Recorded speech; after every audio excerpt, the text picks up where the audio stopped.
Series शुरू होती है एक पुरानी कहानी से। कहा जाता है कि इस दुनिया में 99 ऐसी मैजिकल कीज यानी जादुई चाबियां मौजूद हैं जिनके अंदर शैतानी ताकतें यानी मंत्रा पावर्स छुपी हुई हैं। लेजेंड कहता है कि अगर कोई इंसान इन सारी 99 कीज को इकट्ठा कर ले तो वो इस दुनिया का गॉड बन सकता है। वो इतना ताकतवर हो जाएगा कि पूरी दुनिया उसके कदमों में होगी। लेकिन इन चाबियों का पाना आसान नहीं है। हर चाबी के पास अपनी एक अलग पावर है और इन्हें हासिल करने का सिर्फ एक ही तरीका है, दूसरे की होल्डर से लड़ना, यानी उस इंसान से लड़ना जिसके पास वो जादुई चाबी है। पर ये लड़ाई हाथ पैर से नहीं होती, ये होती है दिमाग से। जब दो की होल्डर्स आमने सामने आते हैं तो ये एक गेम डिक्लेयर होती है। ये लोग कुछ सवाल जवाब करते हैं, कुछ माइंड गेम्स खेलते हैं और जो जीतता है वो दूसरे की ले जाता है और जो हारता है वो अक्सर अपनी जान से हाथ धो बैठता है। हमारी कहानी शुरू होती है साउथ ईस्ट एशिया के एक घने जंगल से। यहाँ हम देखते हैं जैपनीज नौजवान को जिसका नाम है टेरसा। वो बहुत ही मजे से अकेला घूम रहा होता है, लेकिन मुसीबत तब आती है जब वहाँ का एक लोकल ट्राइब उसे पकड़ लेता है। उन्हें लगता है कि ये कोई जासूस है या दुश्मन है, इसीलिए वो उसे एक झोपड़ी में बांध देते हैं। एक इंसान आकर उससे पूछता है कि तुम कौन हो और यहाँ क्या करने आए हो, पर टेरसा चुप रहता है। उसके पासपोर्ट से उन्हें इसका नाम पता चलता है। इस टाइम हमें पता चलता है कि इस गांव का माहौल बहुत ही ज्यादा खराब है। गांव में पानी की इतनी कमी है कि कई दिनों से किसी ने पानी नहीं पिया। यहाँ की सारी नदियां तालाब सूख चुके हैं और लोग मर रहे हैं। इसलिए गांव वालों की बातें सुनते हुए टेरसा नोटिस करता है कि उसके गले में लटकी हुई पुरानी चाबी अचानक से हिलने लगती है। वो चाबी साउथ डायरेक्शन की तरफ इशारा कर रही थी। ये देखकर टेरसा यहाँ के लोगों को कहता है कि अगर तुम लोग साउथ की डायरेक्शन में खुदाई करोगे तो तुम्हें पानी मिल जाएगा। वैसे तो यहाँ के लोगों को उस पर एतबार नहीं था, लेकिन जगह जगह खुदाई वो पहले ही कर चुके थे। ये उनके लिए एक उम्मीद ही सही। वो जब उसकी बताई हुई जगह पर खुदाई करते हैं तो एक मिरेकल, एक चमत्कार हो जाता है। वहां से साफ पानी निकलना शुरू हो जाता है और ये देखकर पूरा गांव जश्न मनाने लग जाता है। लीडर की आंखों में आंसू आ जाते हैं और वो टेरसा से माफी मांगता है और कहता है कि हमने तुम्हें गलत समझा, तुमने हमारी जान बचाई है, मांगो क्या मांगते हो। टेरसा उन्हें बताता है कि मैं एक एंशिएंट की तलाश में हूँ, एक पुरानी चाबी की तलाश में हूँ। गाँव वालों के पास एक बहुत ही पुरानी और कीमती चाबी थी। गाँव में आने वाली किसी मुश्किल के वक्त उसे बेचने के लिए रखा गया था, पर अब क्योंकि गांव की सबसे बड़ी मुश्किल टेरसा ने ही ठीक की थी तो ये लोग उसे चाबी देने के लिए मान जाते हैं। टेरसा वो चाबी उन्हें ही वापस कर देता है और कहता है ये वो चाबी नहीं है जिसे मैं ढूंढ रहा हूँ। इससे हमें पता चलता है कि टेरसा किसी खास मकसद से निकला है। टेरसा वहां से निकलता है और हमें उसका फ्लैशबैक दिखाया जाता है। इस टाइम वो अपने डैड को याद कर रहा था। उसके डैड ने उसे वो चाबी देते हुए बताया था कि बेटा ये शैतान की चाबी है, अगर ये किसी के पास हो तो उसकी किस्मत बदल जाती है। उस वक्त जो चाबी टेरसा के पास थी वो पहले टेरसा के डैड की हुआ करती थी, लेकिन एक दिन उसी चाबी को पाने के लिए एक अजीब से आदमी ने टेरसा के डैड का कत्ल कर दिया। उस टाइम वो चाबी टेरसा के पास थी, इसीलिए वो बच गई और अब टेरसा उस जैसी बाकी 99 चाबियों को ढूंढ रहा है। टेरसा जापान वापस आता है। न्यूज में खबर आती है कि बड़े बड़े बिजनेसमैन अचानक से मर रहे हैं और मरने से पहले अपनी सारी दौलत मोर्को नाम के एक लड़के के नाम कर रहे हैं। टेरसा उन पिक्चर्स में एक आदमी को देखता है। ये वही आदमी था जिसने उसके डैड का मर्डर किया था। उसका नाम हमें निक पता चलता है। नेक्स्ट सीन में हम देखते हैं मोर्को को। उसके जिस्म, उसके एक एक एक्शन से लालच टपक रही थी। वो इस टाइम एक अमीर आदमी होंडा के सामने बैठा हुआ था। इस टाइम हम देखते हैं कि मोर्को के पास एक मैजिकल की है। उसकी की ताकत से वो होंडा को गेम में हरा लेता है और उसकी सारी दौलत ले लेता है और होंडा वहीं अपनी जान दे देता है और मरते वक्त वो आखिरी मर्तबा चिल्लाता है डेमन की। ये सब देखकर टेरसा समझ जाता है कि मोर्को के पास वो चाबी है। टेरसा अपने डैड के पुराने दोस्त अंकल रायन से मिलता है। अब रायन बताता है कि मोर्को ने बहुत कम वक्त में बहुत ज्यादा पैसा कमा लिया है। अपना मकसद पूरा करने के लिए टेरसा मोर्को को ढूंढने के लिए निकल जाता है और इसी सब में वो अपनी पुरानी दोस्त मिशा और उसके जीनियस दोस्त माइकल से भी मिलता है। माइकल एक सॉफ्टवेयर इंजीनियर है जो एक एआई ऐप लूची बना रहा है, लेकिन अभी उसे कोई इन्वेस्टर नहीं मिल रहा। टेरसा फिलहाल एक चॉकलेट फैक्ट्री में काम कर रहा है ताकि वो चुपचाप अपनी इन्वेस्टिगेशन कर सके। पर एक दिन टेरसा से पहले ही मोर्को अपने गुंडों के साथ टेरसा के घर पहुंच जाता है, क्योंकि वो जान गया था कि टेरसा के पास तीसरी चाबी है और उससे पहले ऐसी ही 2 शैतानी चाबियां वो हासिल कर आ चुका था। यहाँ मॉर्को उसे चैलेंज करता है एक्मा गेम। जैसे ही गेम शुरू होती है, एक बड़ा सा डीमन मॉन्स्टर वहां आ जाता है। डीमन कहता है इस कमरे से कोई बाहर नहीं जा सकता जब तक गेम खत्म ना हो। गेम का नाम है ट्रू और फॉल्स। मॉर्को यहाँ अपनी चाबियों की सुपर पावर दिखाता है और कहता है कि मैंने अपनी सुपर पावर्स के जरिए इस कमरे को फ्रीज कर दिया है। हम देखते हैं कि सच में इस कमरे में बर्फ जमने लग जाती है। टिर्सा के लिए गेम और भी ज्यादा मुश्किल हो जाती है। एक तो उसे हर सवाल का सही जवाब देना था और अब उसने वो जवाब कम वक्त में भी देने थे, नहीं तो यहाँ पर ठंड से उसकी जान चली जाती। टिर्सा एक कॉइन कप के नीचे छुपा लेता है और मॉर्को से सवाल करता है कि क्या कॉइन इस कप के नीचे है या नहीं। हालांकि मॉर्को ने देखा था कि खुद टिर्सा ने वो कॉइन कप के नीचे से हटा लिया था, पर उसे जल्दी नहीं थी जवाब देने की। उसने सोचा कि जरूर इस कप के नीचे दराज है, उस दराज में कोई सिक्का हो सकता है या फिर टेबल के नीचे चिपका हो सकता है या जमीन पर गिरा हो सकता है। टिर्सा उसे चीट करना चाह रहा है। यही समझते हुए वो जवाब देता है कि हाँ, इस कप के नीचे एक सिक्का है, पर वहाँ कोई सिक्का नहीं था और इस तरह टिर्सा को एक पॉइंट मिल जाता है। अगला सवाल मॉर्को पूछता है कि क्या इस जगह के 1 किलोमीटर के रीजन में कोई 4 बड़ी दुकानें हैं। टिर्सा ध्यान लगाता है और अपने दिमाग में देखता है कि 4 तो नहीं, यहाँ पर 7 दुकानें हैं। वो कहता है हाँ, यहाँ पर दुकानें हैं, लेकिन मॉन्स्टर उसके जवाब को गलत मान देता है और टिर्सा बहुत ही ज्यादा कंफ्यूज हो जाता है। अगली बारी टिर्सा की थी। टिर्सा मॉर्को से सवाल करता है कि क्या इस जगह के नीचे कोई बॉम्ब है। मॉर्को बिना कुछ समझे ना में जवाब देता है और जीत जाता है। ये कैसे हो सकता था? टिर्सा को बहुत अच्छे से याद था कि इस घर के नीचे कुछ बॉम्ब थे जंगों के टाइम के, और यहाँ पर टिर्सा को एहसास हुआ कि मॉर्को की पावर असल में फ्रीजिंग नहीं है, उसकी पावर कुछ और ही है। वो अपनी पावर के जरिए इस कमरे को टेलीपोर्ट कर कर किसी दूसरी जगह ले आया है। हो सकता है कि ये जगह हिमालय के पहाड़ हो जहाँ पर ठंड इतनी ज्यादा है। अब इसी चीज को नोटिस में रखते हुए टिर्सा आखिरी जवाब बहुत सोच समझ कर देता है और आखिरी दोनों सवालों की सही जवाब देकर वो जीत जाता है। और अब शर्त के मुताबिक मॉर्को को टिर्सा को बताना था कि उसका डैड का कातिल आखिर कहाँ मिलेगा। इससे पहले कि वो बता पाता, उस मर्डर की खुद ही कॉल आ जाती है जिसका नाम निक है और यहीं से अचानक मॉर्को हवा में गायब हो जाता है और उसकी मैजिकल की वहीं पर गिर जाती है। टिर्सा समझ जाता है कि ये खेल बहुत ही ज्यादा कॉम्प्लिकेटेड है। इसे ढूंढते हुए एक फेमस अंडरग्राउंड फाइटर आता है जिसका नाम मार्क है, पर वो खुद को थॉमस बुलाता है।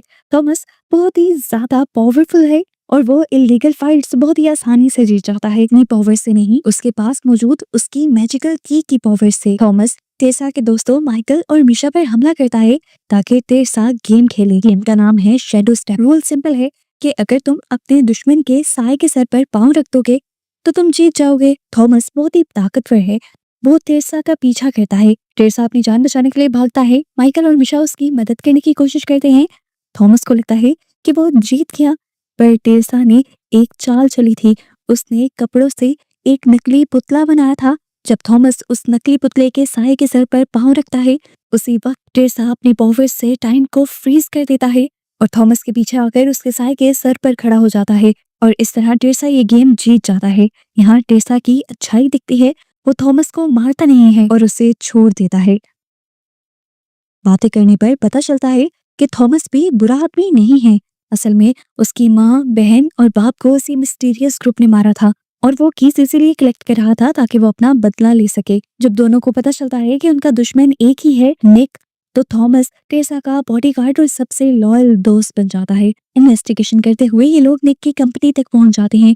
निक बहुत खतरनाक है। वो यहाँ पर एक सीधा अटैक करता है और मिशा की माँ और भाई को किडनैप करवा लेता है। वो उसे धमकी देता है और कहता है कि अगर तुम अपने माँ और भाई को जिंदा देखना चाहती हो तो मेरे सीक्रेट आइलैंड पर आओ एक ग्रैंड टूर्नामेंट के लिए। टिर्सा, माइकल, मिशा और थॉमस सब अकेले अकेले उस आइलैंड पर जाते हैं। ये आइलैंड किसी किले जैसा है जहाँ हवा में ड्रोन्स उड़ रहे हैं जिनमें बॉम्ब्स लगे हैं। अगर कोई गेम हारा या भागने की कोशिश की तो ड्रोन्स उसे उड़ा देंगे। यहाँ टिर्सा का मैच होता है एक यूकी नाम की लड़की के साथ। यूकी एक फेमस सिंगर है और उसके पास भी एक की है। उसका गेम है ट्रेजर हंट। एक कमरे में बहुत सारी टेबल्स हैं और एक कॉइन छुपाना है इन्हें। दूसरे को गेस करना है कि कॉइन कहाँ है। यूकी के पास एक यूनिक पावर है, सुपर हियरिंग। वो इतनी तेज सुन सकती है कि दूर से कॉइन रखने की आवाज भी सुन ले। वो हमेशा सही गेस करती है और टिर्सा हारने लगता है, पर टिर्सा दिमाग लगाता है। वो देखता है कि कमरे में एक फायर अलार्म है। अपने कॉइन छुपाने वाले टाइम पर सही वक्त पर टिर्सा वो अलार्म बजा देता है जिसकी आवाज इतनी ज्यादा तेज होती है कि यूकी के कान सुन्न हो जाते हैं और वो कॉइन रखने की आवाज पहचान नहीं पाती। उस चोर में टेसा टाइम फ्रीज करता है और कॉइन की जगह बदल देता है। जब यूकी नॉर्मल होती है तो वो पुरानी सुनी हुई कॉइन के रखने की आवाज से हिसाब लगाकर गलत टेबल चूज करती है और इस तरह हार जाती है। टेसा उसकी की तो ले जाता है लेकिन उसकी जान नहीं लेता, उसे भी बचा जाता है। यूकी जो हमेशा अकेली रहती थी, टेसा की अच्छाई देखकर उसकी टीम ज्वाइन कर लेती है। दूसरी तरफ मिशा और थॉमस एक टीम में है। उनका मुकाबला होता है एक चेस मास्टर बेन और चार्ल्स से। गेम का नाम है गोल्डन गन सिल्वर गन। ये गेम भरोसा और लालच का है। इसमें डिसाइड करना होता है कि पॉइंट्स शेयर करने हैं या बचाने हैं। थॉमस मिशा को बचाने के लिए सारी पेनल्टी अपने ऊपर ले लेता है और बुरी तरह हारने लगता है। पर फिर उसके जहन में एक और गेम आती है और वो इस गेम को खुद जीत जाता है। मिशी हार जाती है और उसे डर लगता है कि अब उसके भाई और बहन को मार दिया जाएगा। पर यहाँ एक सच रिवील होता है कि थॉमस ने ऐसा कर कर मिशी को बचा लिया था। अगर मिशी अब थॉमस से जीतकर किसी और से हार जाती तो मिशी की भी जान चली जाती। थॉमस ने खुद को जिताकर उसकी जान बख्श दी और इसी सारी गेम के दौरान टेसा दूसरी तरफ अपने साथी यूकी के साथ एक बम लगे सेफ कंप्यूटर पर जाकर उस कंप्यूटर को हैक कर लेता है, वहां के बम डिस्पोज करता है और इसी हैकिंग के जरिए वो पता भी चला लेता है कि असल में निक ने मिशी के भाई और माँ को कहाँ रखा हुआ है और फिर अपने डैड के फ्रेंड के जरिए वहां से उनकी जान भी बचा लेता है और इस तरह मिशी की पूरी फैमिली बच जाती है। यहाँ दूसरी गेम शुरू हो जाती है जिसका नाम है क्ले मॉडलिंग। इन्हें यहाँ पर मिट्टी से एक मूर्ति बनानी है। दूसरे इंसान को उस मूर्ति में कुछ चेंज करना है और तीसरे इंसान को जाकर गेस करना है कि मूर्ति में क्या चेंज हुआ है। यहाँ पर थॉमस बहुत ही चालाकी वाली मूव खेलता है। बेन को हराने के लिए वो बेन की कमजोरी जान गया था कि उसे अपनी फैमिली से, उसकी वाइफ से और बेटे से बहुत ही ज्यादा प्यार है। इसीलिए वो बेन की वाइफ और उसके बच्चे के ही पुतले बनाकर यहाँ पर रख देता है। इसे लगा था कि बेन इनको देखकर इमोशनल हो जाएगा और हार जाएगा, लेकिन बेन इमोशनलेस था। वो अपनी फैमिली के वियंस को भी इग्नोर कर देता है और गेम पर फोकस करता है और इस तरह बेन जीत जाता है। थॉमस अपनी सारी कीज हार जाता है और ये उसके लिए एक बहुत बड़ा झटका था। सबको अब बुरा लग रहा था, लेकिन यहाँ पर बेन ने बताया कि मैं बुरा नहीं हूँ, ऐसा करना मेरी मजबूरी थी। असल में निक ने मेरी भी फैमिली को कैद किया हुआ है। और ऐसे ही सब आपस में बात करते हुए ये अंदाजा लगा पाते हैं कि अगर सब ये गेम्स खेलते रहे तो वो निक से कभी नहीं जीतेंगे। निक बल्कि जानबूझकर इनकी पावर्स का गलत इस्तेमाल कर रहा है और इनको गेम्स के ध्यान में लगा रहा है ताकि वो अपने असल मसलों को और निक से उनकी दुश्मनी को भूल जाएं। इसलिए टेसा यहाँ से भागने का और निक से जीतने का कोई और प्लान बनाता है और कुछ सोचते हुए आइलैंड के टॉवर की तरफ जाता है। वहां पर बॉम्ब्स लगे होते हैं। टेसा अपनी हैकिंग स्किल्स का यूज करते हुए टॉवर को हैक कर लेता है और सारे ड्रोन्स के बॉम्ब्स डीएक्टिवेट कर देता है। जिसके बाद टेसा सीधा निक के हेडक्वार्टर में घुसता है। वहां एक बहुत बड़ा ट्विस्ट आता है। निक स्माइल करता है और कहता है, मैं बॉस नहीं हूँ, मैं तो बस एक नौकर हूँ। और यहाँ पर निक साइड पर होता है और अंधेरे में से एक आदमी बाहर आता है जिसे दी गाइड कहा जाता है। ये आदमी कोई और नहीं बल्कि सिया साई है, टेसा के अपने डैड, जिस डैड के लिए टेसा ने इतने साल आंसू बहाए थे, इतनी मुश्किलें सही थी। टेसा उन्हें देखकर हैरान था, वो जिंदा थे। सिया बताते हैं कि सालों पहले जब टेसा की माँ मरी थी वो टूट गया था। उसे लगा कि दुनिया खराब है। उसने अपनी मौत का नाटक किया ताकि वो चुपचाप 99 कीज कलेक्ट कर सके। उसका प्लान है कि वो इन कीज की ताकत से दुनिया की सारी गवर्नमेंट को खत्म करके एक नई परफेक्ट दुनिया बनाएगा। ये सारी बातें सुनकर टेसा अपने डैड के पागलपन को देखकर बहुत ही ज्यादा हिल जाता है। वो कहता है दुनिया को बचाने के लिए उसे तबाह करना गलत है। उसके डैड अगर इस दुनिया को तबाह कर कर एक नई दुनिया बनाएंगे तो क्या गारंटी है कि वो भी परफेक्ट होगी। सिया अपने बेटे को आखिरी एक्मा गेम के लिए चैलेंज करते हैं और कहते हैं कि अगर तुम जीत गए तो तुम्हारी बात मानी जाएगी। गेम का नाम है वर्ल्ड इन्वेस्टिगेशन। दोनों को एक बॉक्स में एक सीक्रेट वर्ड लिखना है और सवाल पूछकर उसे गेस करना है। ये सिर्फ एक गेम नहीं, बाप और बेटे के बीच एक जंग थी। सिया बहुत शार्प है, वो टेसा का माइंड पढ़ता है। वो टेसा की बचपन की यादों की मदद से उसे सारे वर्ड्स गेस कर लेता है और यहाँ वो अपने बेटे टेसा को ताना मारता है कि मैं तुम्हें तुमसे ज्यादा जानता हूँ। वो ये भी बताता है कि जीतने के लिए वो एक ड्रग थियो प्रॉब ले रहा है ताकि उसका दिमाग तेज चले। यहाँ पर टेसा बहुत ही ज्यादा मुश्किल में आ जाता है, पर उसके दोस्त माइकल, मिशा, थॉमस, यूकी उसे सपोर्ट करते हैं। वो उसे याद दिलाते हैं कि उसकी ताकत उसका दिमाग नहीं बल्कि उसका दिल है। टेसा बहुत ही ज़्यादा रिलैक्स होता है और फिर फाइनल राउंड के लिए अपने आप को तैयार करता है। फाइनल राउंड में टेरेसा गेस करता है कि आखिर उसके डैड ने लिखा क्या होगा। वो रियलाइज करता है कि उसके डैड उसी ड्रग्स का नाम लिखेंगे जो वो ले रही हैं, थियोप्रोप। टेरेसा का जवाब सही भी निकलता है, उन्होंने उसी ड्रग का नाम ही लिखा था। और अब दोबारा से बारी आती है सिया की, उसे टेरेसा का वर्ड गेस करना है। सिया सोचता है कि टेरेसा इमोशनल है, उसने अपनी दादी का नाम लिखा होगा, पर यहाँ टेरेसा ने नाम में सर हिलाया। उसने यहाँ पर जो वर्ड लिखा था वो था चोकोमैक। सिया हैरान हो जाता है, फिर उसे याद आता है कि चोकोमैक उस चॉकलेट का नाम था जो टेरेसा की माँ घर पर बनाया करती थी और टेरेसा को बहुत ज्यादा पसंद थी। हालांकि वो परफेक्ट नहीं थी, सस्ती थी, पर उसमें माँ का प्यार था। ये वर्ड उन सारी खुशियों का सिंबल था जो सिया पावर्स के पीछे भागते हुए भूल गया था। सिया को एहसास होता है कि वो गलत था, वो हार मान लेता है खुद ही से और ऐसे टेरेसा अब सारी 50 कीज का मालिक बन जाता है और डीमन को ऑर्डर देता है कि वो इस दुनिया में होने वाले सारे हमले को रोक दें। इस तरह उसकी इस कोशिश से दुनिया बच जाती है, लेकिन निक जो ये सब देख रहा था पागल हो जाता है।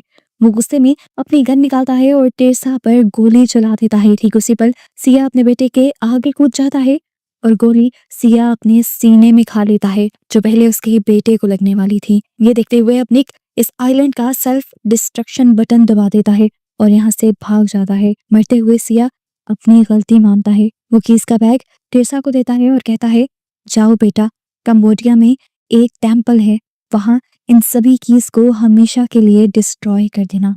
सिया मर रहा था, टेरेसा उसे बचाना चाहता था, पर सिया कहता है, नहीं, तुम मुझे बचा नहीं पाओगे, तुम मुझे यहीं मरने दो। ये बातें सुनकर टेरेसा रोने लग जाता है, इमोशनल हो जाता है।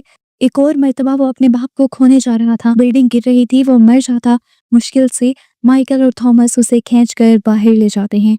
वो बोट में बैठकर भागते हैं और पीछे वो हेडक्वार्टर धमाके के साथ तबाह हो जाता है। कहानी खत्म होती है कंबोडिया के जंगल में। टेरेसा अकेला नहीं है, थॉमस और उसके दोस्त इस टाइम उसके साथ हैं। इस टाइम उनके पास 50 कीज हैं और वो जानते हैं कि सफर अभी खत्म नहीं हुआ। ये 50 कीज डिस्ट्रॉय करने के बाद इन्हें बाकी भी कीज ढूंढनी होंगी और उन सबको भी डिस्ट्रॉय करना होगा। टेरेसा आसमान की तरफ देखता है, अपने मॉम डैड को याद करता है और यहाँ अपने दोस्तों के साथ एक नई लाइफ और एक नए मिशन के लिए निकल जाता है। और ऐसे ही ये सब दिखाते हुए मूवी यहाँ खत्म हो जाती है।